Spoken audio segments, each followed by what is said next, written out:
angles of a triangle together, they can equal 180 degrees. So if I told you that this was 110, and let's say this was 35, would that allow me to find that missing angle? Sure, sure. Okay, so that's what we're going to talk about today. But before we do, let's look at this theorem. It says, through a point not on a line, there is one and only one line parallel to the given line.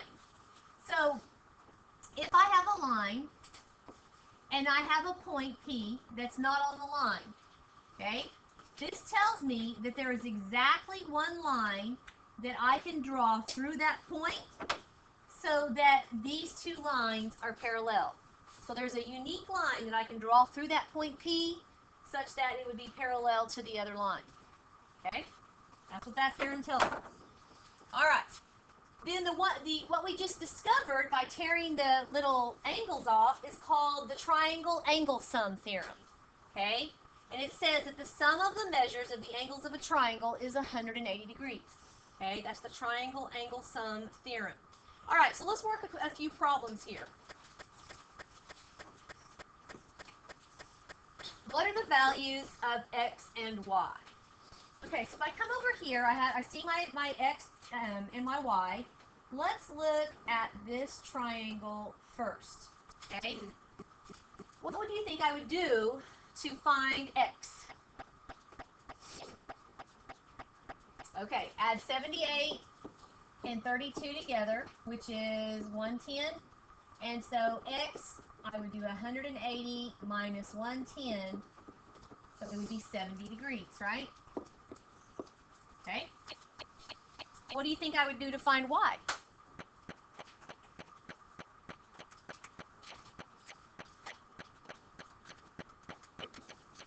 Don't forget about the stuff we learned in chapter 1. Okay? Look for relationships. Always look for vertical angles and look for linear pairs. Do we have a linear pair going on right here? Absolutely. So what relationship do these two angles have? They equal 180.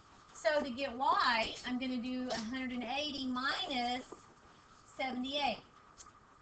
Okay, which is going to be 102 degrees.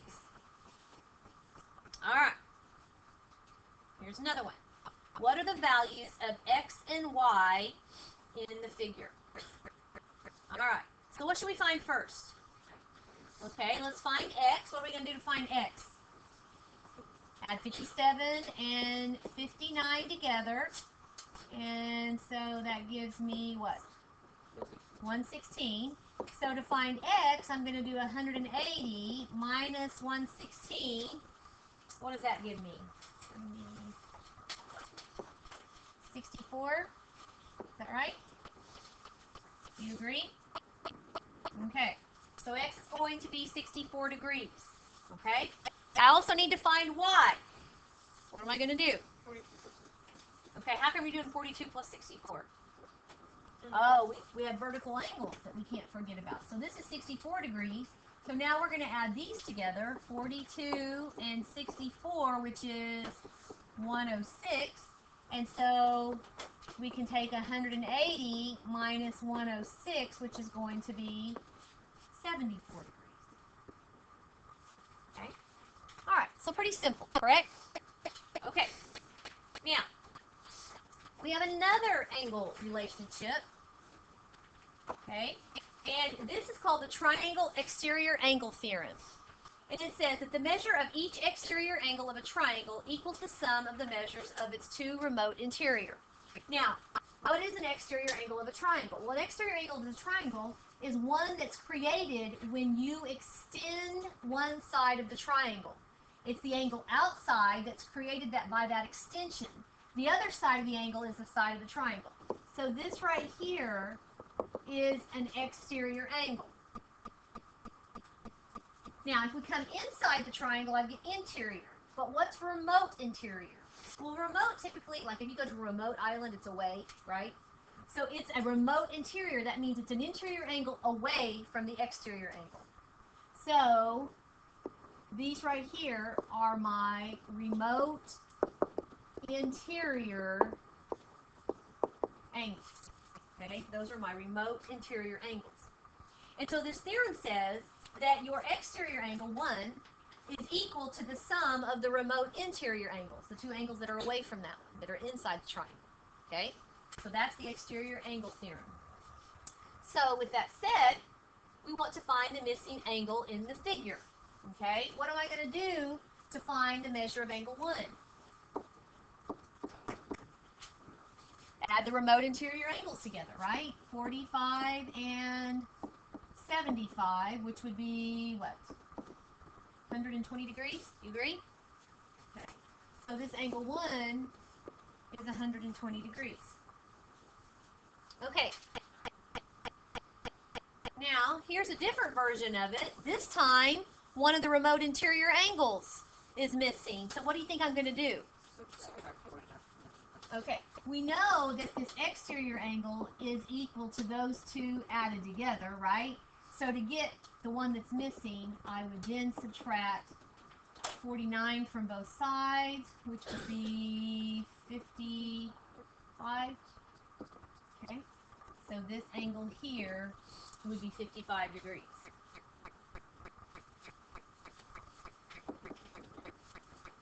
All right. Cheyenne built this display for her ornament collection.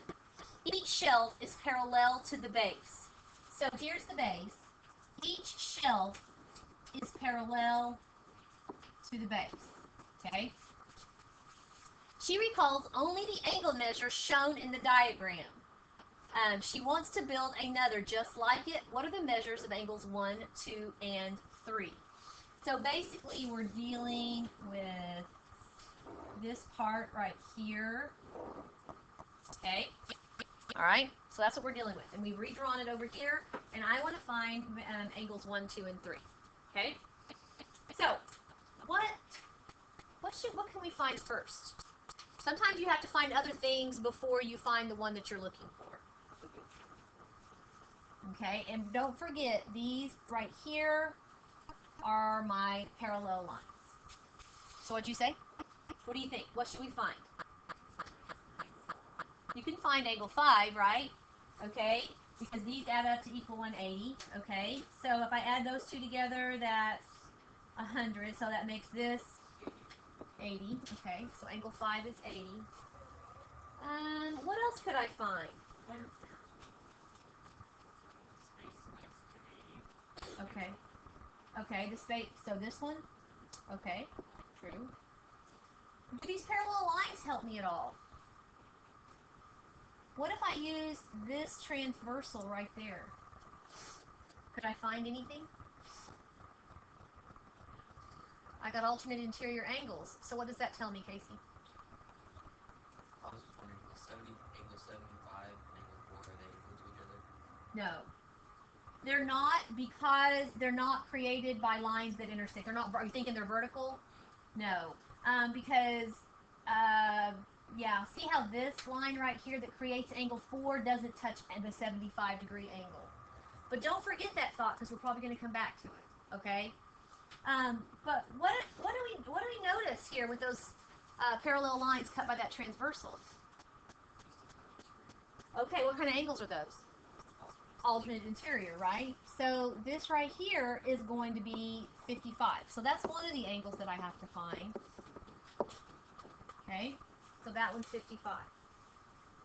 Okay, so what else do you think?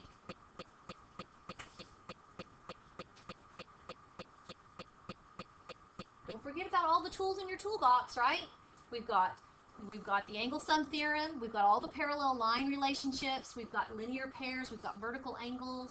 We have a lot of tools in our toolbox that could help us here with these angle relationships. So what do you think? What can we find? And it may not be a numbered angle. Or you can add 55 and 80, the middle angle. Okay. And then we could find that angle, and then we could add that to 75, and we could get the vertical angle for 4. Okay. So you're telling me to use vertical angles here, okay, and make this 80, right? Is that what you're telling me? And then add these together and subtract from 180? Okay, all right. So if I added 80 and 55, that's what? Yeah. Oh, what am I doing? 80 and 55 is 135. I was subtracting. I don't know why. 80 and 55 was 135. Okay, so together these are 135, and then if I subtract that from 180, that gives me 45 right here. Is that right? Okay, so now you're saying something about angle 4, right? These right here do create vertical angles, yes? Okay. And so what am I going to do to find angle 4? Add those two together, correct? So 75 and 45 is 120, correct? Okay. All right. Okay, they didn't ask us to find 4 yet, but we know 4 and 5, don't we? Okay, so what should we do next? 120 plus what? Okay, so you're going to add these two together to find angle 3. Okay, so if I did 120 and 45, it gives me 165. Subtract that from 180, and that makes angle 3 15 degrees, yes? Then you can angle 4 and the one like beside is a linear pair, so you can figure out that angle and angle 1. Say it again. The angle 4 is 120 and the one right next to it is a linear pair, so you can find out it's 60. Okay. Okay. And then 100 plus 60. Okay. So 100 plus 60 is 160, which makes this 120. Well, 20 degrees, yeah. Good. All right, so that gives me, so angle 3 was 15, and angle 1 was 20. Okay, now let me ask you this. What about, could I have used this as an exterior angle and should have been added to those two added together? Could I have done that? Sure. Okay. But we didn't think of it. We found it anyway, right? It's kind of like playing connect the dots, isn't it? You got to go from one to the other to the other to the other. This is the most fun thing of geometry. I love this. It's like a puzzle. If you like to do puzzles, this is fun, right? Okay.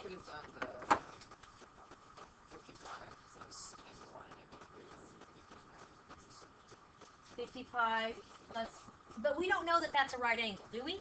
Yeah, we know that the two angles, the other two angles of that big triangle are 45 degrees, so that would mean that they have to equal 90. So Wait, say that again. like the 45, so the corners like that. Oh, this and this. Yeah. Oh, okay. Oh, that's good. I didn't recognize that. Look at this, guys. Look at this.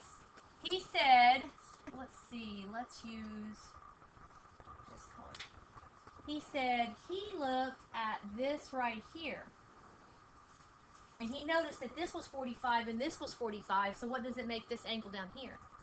It has to be 90, right?